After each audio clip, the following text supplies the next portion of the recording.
Bien.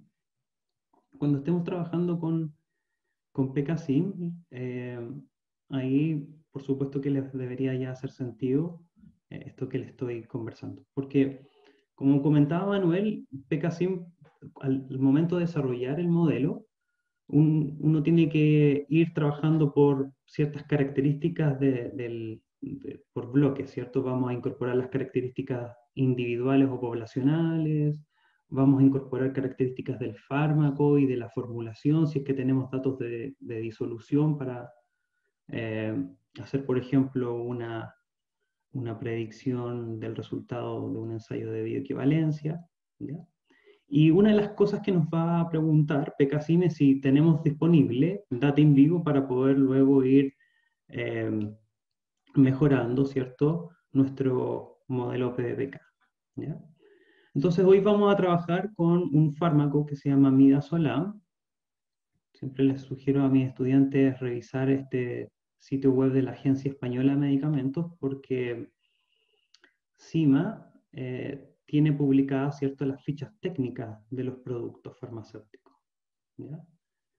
Entonces, yo diría también una de las primeras cosas que debemos tener como antecedentes cuando vamos a estudiar bioequivalencia in vitro o in vivo, o si vamos a avanzar al desarrollo de un modelo PBPK para estudiar la bioequivalencia virtual, es tener presente, por supuesto, las características farmacocinéticas de la formulación de referencia. Y esa es una información que está disponible, por supuesto, ¿ya? Entonces, vamos a trabajar en la construcción de un modelo PBPK y para eso les sugiero leer un artículo en específico. Ya les voy a mostrar cuál.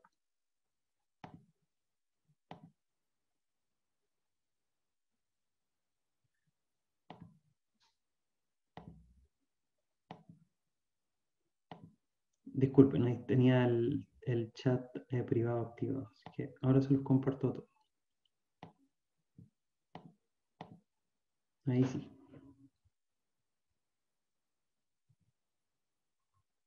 Perfecto.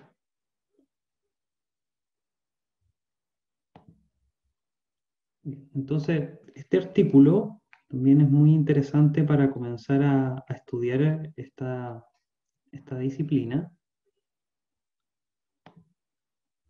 que son los modelos farmacocinéticos fisiológicos.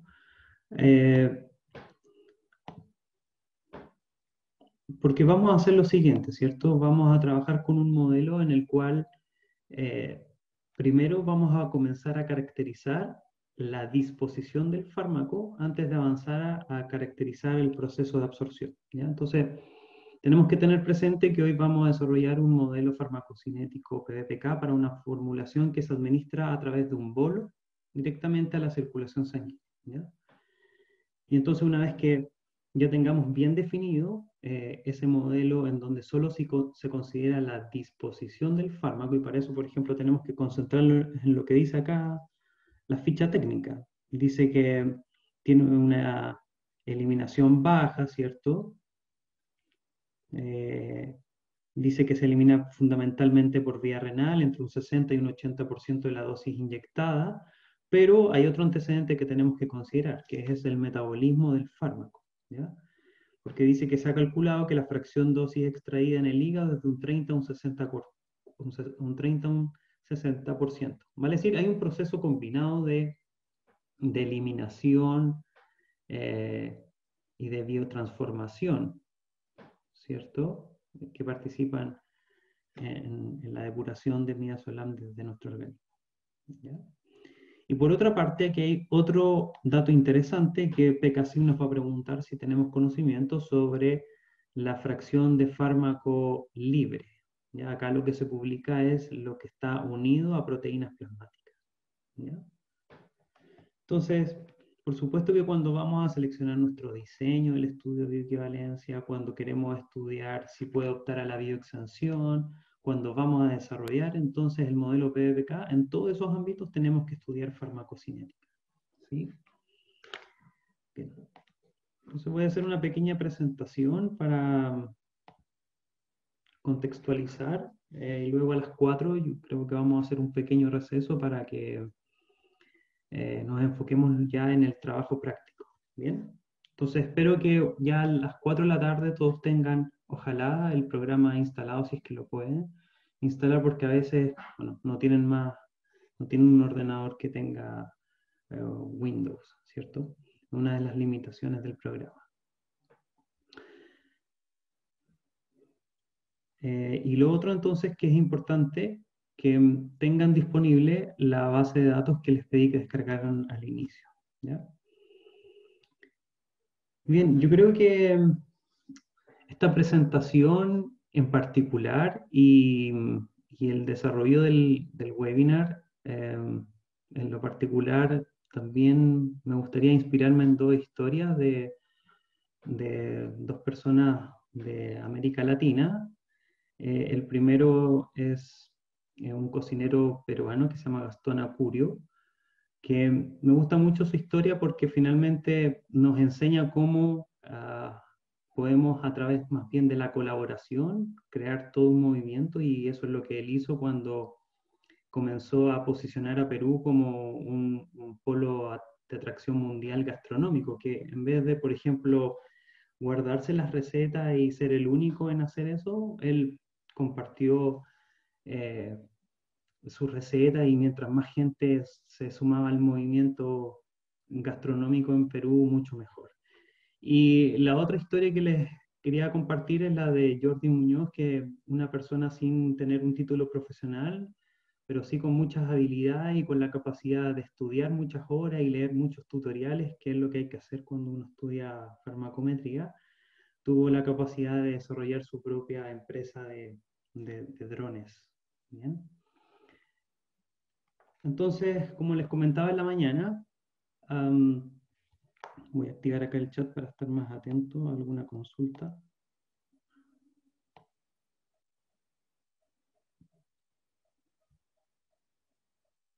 Sí, enseguida les voy a compartir todo el Excel, lo como compartir en el chat, así que debería estar un poco más arriba.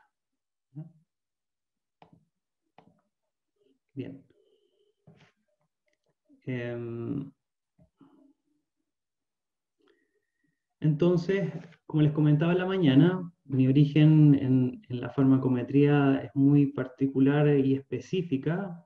Comencé a estudiar farmacocinética porque tanto a nivel de mi tesis de pregrado como en mi tesis de posgrado tuve la posibilidad de trabajar en esta área, particularmente desarrollando estudios de biodisponibilidad y bioequivalencia in vivo. Y me acuerdo mucho de las primeras cosas que me pidieron ahí cuando llegué al laboratorio, que fue trabajar en la implementación de técnicas analíticas, y luego me acuerdo que tuve la posibilidad de trabajar con un grupo multidisciplinario en el desarrollo y coordinación de los estudios en la etapa clínica. Y bueno, lo último yo diría que uno ya termina de aprender, porque yo diría que es una disciplina eh, que en realidad uno nunca termina de aprender cosas nuevas, la farmacocinética y la biofarmacia, que al final es lo que a mí me ha pasado en estos 10 años desde que terminé mis estudios de pregrado. Entonces, mis orígenes en la farmacometría están ahí en el análisis no compartimental y estadístico que les acabo de mostrar, que se pueden realizar con una herramienta gratuita que se llama R, pero hay que instalar otros paquetes. ¿Ya? Recordemos entonces también que eh, la farmacometría es una disciplina en constante evolución, pero que yo diría que a nivel latinoamericano es muy incipiente todavía en cuanto a la masividad que se puede aplicar. ¿Ya? Yo diría que pensando puntualmente en lo que pasó en Chile respecto a la bioequivalencia, pensemos en que las primeras guías técnicas que fueron de orientación para las industrias farmacéuticas en nuestro país surgen en el año 2008, 2007, ¿cierto? Unos años antes comienza a generarse un grupo de trabajo a nivel del ISP, pero aún así han sido alrededor de unos 15 años de trabajo arduo entre la academia, el Instituto de Salud Pública, los laboratorios que han tenido también que aprender sobre farmacocinética, biofarmacia y bioextensión. Pero esa es la realidad, ¿cierto? Una disciplina que surge en Estados Unidos, probablemente la metodología de los estudios de violencia ahí a principios de la década de los 80. Pensemos qué es lo que ocurre puntualmente en Chile, que de donde yo les puedo hablar particularmente como la experiencia más cercana que tengo, que algo que se comenzó a desarrollar ya, o más bien a exigir regulatoriamente en los 80, al menos acá en Chile pasó quizás 30 años después, 20 años después. No les quiero decir que no se hacían estudios farmacocinéticos de bioequivalencia, esos estudios se hacen en nuestro país también desde el origen de la bioequivalencia a nivel mundial, ¿ya? Y en este sentido yo creo que es muy importante que en los países que van a regular la bioequivalencia deban pensar, yo diría que en cuatro aspectos fundamentales. Primero, en tener un buen sistema legislativo con reglas claras, con guías técnicas de orientación para la industria, porque es cierto, a nivel internacional hay un montón de guías técnicas para desarrollar incluso estudios poblacionales, farmacocinéticos, incluso estudios PBPK y algunas recomendaciones nuevas en la EMA y en la FDA para hacer estudios de farmacometría, ¿ya? Eso es lo primero y eso es lo que ocurrió en nuestro país. Lo segundo que ocurrió en nuestro país es que comenzaron a desarrollarse e implementarse centros de investigación acreditados por el ISP, tanto nacionales como a nivel internacional, para desarrollar estos estudios. Y yo diría que el tercer y cuarto punto, súper importante, fue comenzar a establecer los listados de productos de referencia, comenzar a definir un listado de principios activos que estuvieran afectos a esta exigencia. Y sin lugar a dudas que el hecho de plantear un cronograma, vale decir, los laboratorios no tenían plazo indefinido para presentar los estudios, sino que tienen un plazo muy, muy bien definido. Yo creo que es ese conjunto de actividades y la participación activa también de pacientes, de los titulares de registro y las otras organizaciones e instituciones que finalmente han impulsado esta colaboración. Esta colaboración ha impulsado el desarrollo de la bioequivalencia en nuestro país, ¿ya? Y bueno, ya entrando un poco a lo que vamos a desarrollar en unos instantes, yo diría que la farmacometría nos ayuda fundamentalmente a analizar todos esos datos que surgen de una investigación in vitro o una investigación in vivo, donde posiblemente si quisiéramos hacer un análisis no compartimental para calcular el área bajo la curva de una data de un estudio de bioequivalencia, lo podríamos hacer perfectamente con una planilla Excel, pero con Excel no podemos hacer todo y tenemos que requerir el uso y ayuda de algunos software que algunos son pagados y hay otros que son gratuitos para la gente que trabaja en la universidad, ¿ya? Entonces, recordando un poco los conceptos también más clásicos que se han mencionado hoy, eh, recordemos que hay diferentes tipos de modelos, que finalmente son, muchos de ellos se pueden resumir en no una, sino que en múltiples expresiones matemáticas que resumen datos experimentales, luego también nos permiten predecir el comportamiento del sistema cuando cambian algunas condiciones, por ejemplo, ya cuando tenemos un modelo farmacocinético de población en el cual hemos identificado que la principal covariable que afecta el volumen de distribución es el peso. Entonces después nosotros podríamos hacer diferentes simulaciones aumentando el rango de peso para las simulaciones, etc. Y particularmente los modelos también nos permiten comparar, eh, por ejemplo, el resultado de una simulación poblacional de un medicamento test que ha sido evaluado, ¿cierto?, a través de estudios in vitro en medios biorrelevantes. Nosotros podemos entonces cambiar esa condición, las cinéticas de disolución obtenidas para el producto test y el producto referencia, y utilizar nuestro modelo PPK desarrollado como base para estudiar, por ejemplo, la bioequivalencia virtual. Y esto no es una idea que nace a nivel local, el proponer el estudio de la bioequivalencia virtual, para nada.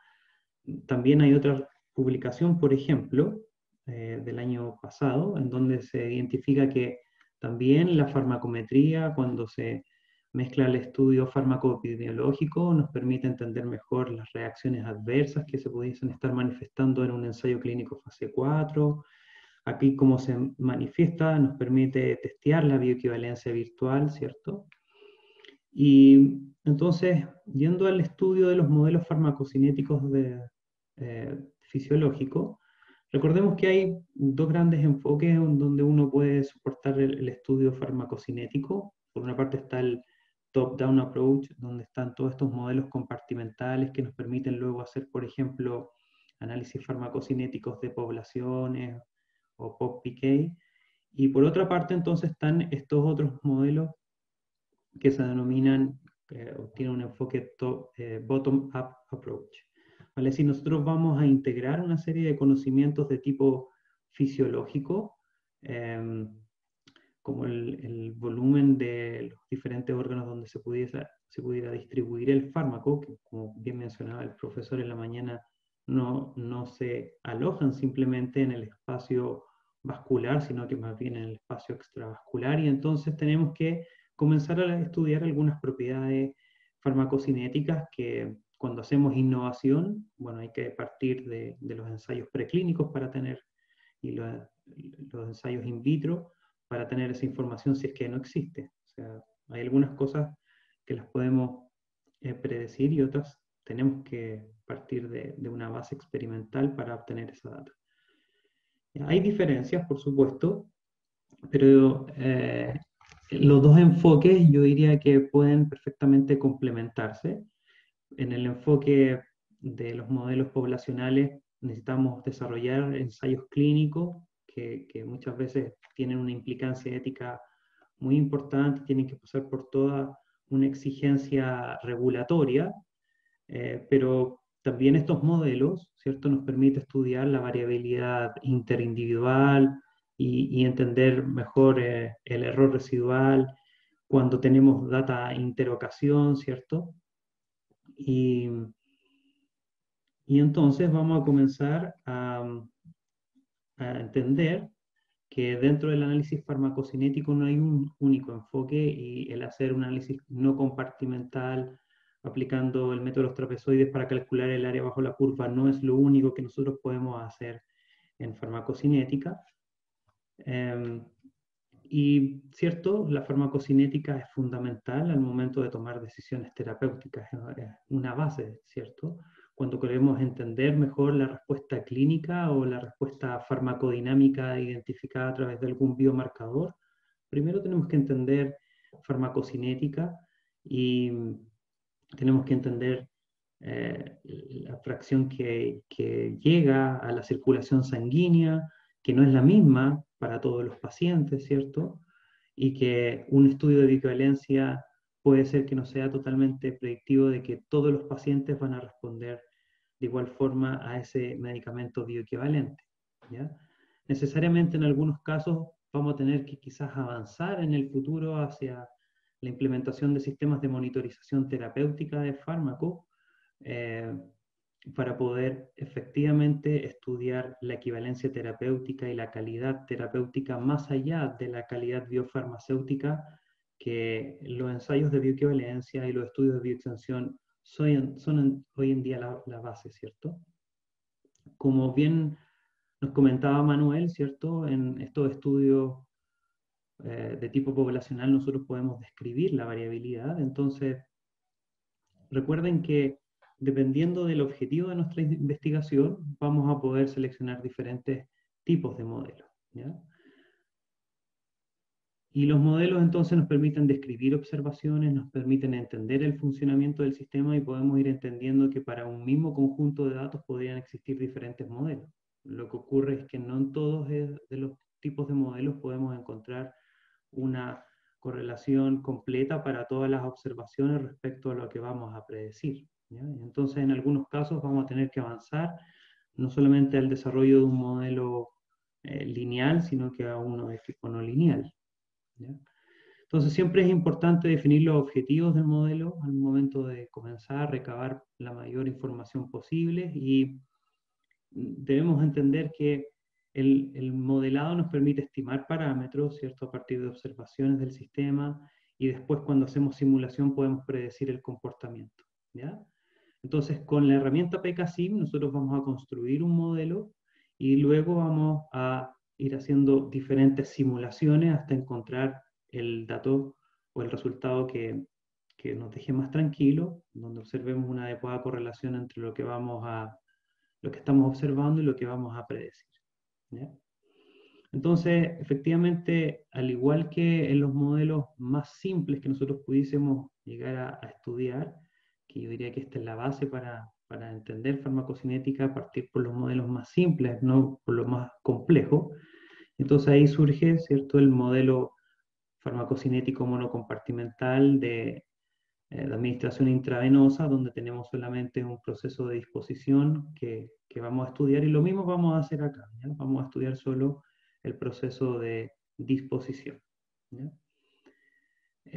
Y finalmente, entonces, el programa va a trabajar como base con una serie de ecuaciones diferenciales como las que hemos estado observando durante la mañana, y vamos a trabajar entonces con un modelo de cuerpo completo donde vamos a compartimentalizar particularmente el tracto gastrointestinal, eh, para poder así entonces predecir no solamente el tracto gastrointestinal, sino que también todo el sistema circulatorio y la serie de órganos que irriga este sistema circulatorio y que componen el, el organismo humano. Ahora, la gracia que tiene, yo diría también PKSIM, es que no solamente tiene modelos farmacocinéticos para humanos, sino que también para otras especies, como vamos a analizar,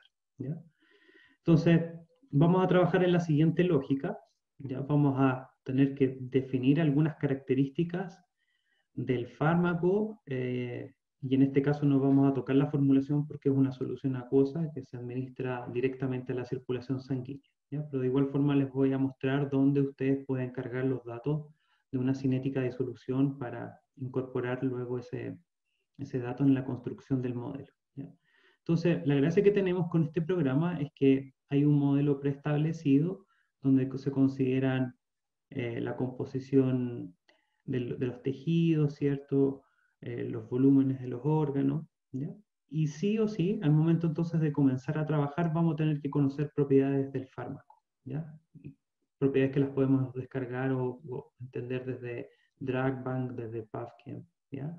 Que es el log-P, el peso molecular, el pK sub A del fármaco, ¿bien?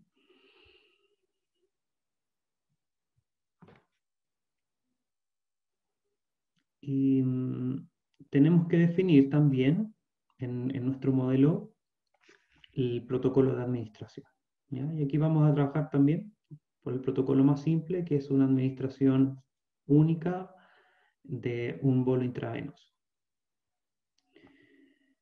Ahora, lo que van a entender entonces a continuación es solo un ejemplo, pero insisto con la idea de que ustedes pueden luego seguir explorando una serie de tutoriales, por ejemplo, para saber cómo, con la herramienta informática que vamos a analizar ahora, también, por ejemplo, se podría hacer un estudio de la farmacocinética en poblaciones especiales, o específicas más bien dicho, eh, como por ejemplo podemos hacer predicciones de las concentraciones en diferentes poblaciones pediátricas o en poblaciones geriátricas, ¿ya? Em, Tal como les comentaba también, estas herramientas se utilizan para hacer predicciones de las interacciones entre fármacos, ¿vale? Es decir, no tiene un único y un simple fin, que para nuestro caso y para lo que nos convoca hoy es comenzar a entender cómo funciona esta herramienta para luego poder hacer, por ejemplo, un estudio de bioequivalencia virtual. ¿Ya? Entonces, vamos a tener que entender algunas propiedades físico-químicas. ¿Ya? Yo diría que no son muchas tampoco, son alrededor de unas 5 o 6 propiedades físico-químicas que vamos a tener que conocer para poder desarrollar el modelo, y vamos a entender primero que el fármaco entonces se elimina a través de un proceso mixto, no hay un único proceso fisiológico que explica la eliminación del midazolam. Y entonces esa característica la vamos a tener que incorporar en nuestro modelo. Entendemos que hay una eliminación por biotransformación y por lo tanto vamos a tener que conocer la expresión de las enzimas de biotransformación, particularmente la isoforma CYP3A4, que es la que participa en la eliminación en la biotransformación de midazolam. ¿Ya? Entonces ahí el sentido de que ese segundo archivo que les pedí que descargaran les permite entonces caracterizar y optimizar ese aspecto de la eliminación del fármaco. ¿Bien? Entonces, es una herramienta PKSIM que nos permite hacer modelados y simulación eh, basado en los modelos farmacocinéticos fisiológicos. Es una herramienta que se desarrolló, me parece que cerca del año 2003, me parece, o quizás antes, pero a partir ya de un par de años, creo que el 2017, ¿cierto? Ya está ahí disponible en GitHub. Es cierto, tiene una interfaz muy amigable, ¿ya? Donde poco y nada tenemos que aplicar de programación informática, y hay ciertos parámetros que nosotros podemos modificar y hay otros que están preestablecidos. ¿Bien? Entonces, lo que vamos a hacer hoy es construir un modelo PDPK para una dosis única de 5 miligramos de midazolam. Entonces, para eso vamos a tener que trabajar con el programa, con la base de datos que le pedí que descargaran también de Open System Pharmacology, y con el Excel que ahí lo están compartiendo nuevamente, ¿sí? Por el chat. Ahí les pido ayuda para las personas que a lo mejor se perdieron con el archivo, porque yo creo que van subiendo los mensajes, ahí se colaboran entre ustedes. Perfecto. Bien, entonces, lo que tiene ese archivo Excel, entonces son las observaciones promedio que vienen de este estudio que se desarrolló el año 1981, y probablemente si repitiéramos este ensayo de midazolam en 6 voluntarios, a pesar de que es un número bajo, probablemente vamos a obtener una concentración de 100 microgramos por litro o nanogramos por ml, ¿cierto? Como concentración máxima, y lo que nosotros deberíamos observar también es que tiene un tiempo de vida media muy rápido, entre 2,5 y 3 horas. ¿Ya? Eso es lo que se reportaba, ¿cierto?, en la ficha técnica, y lo mismo deberíamos obtener con PKC. ¿Ya? Bien.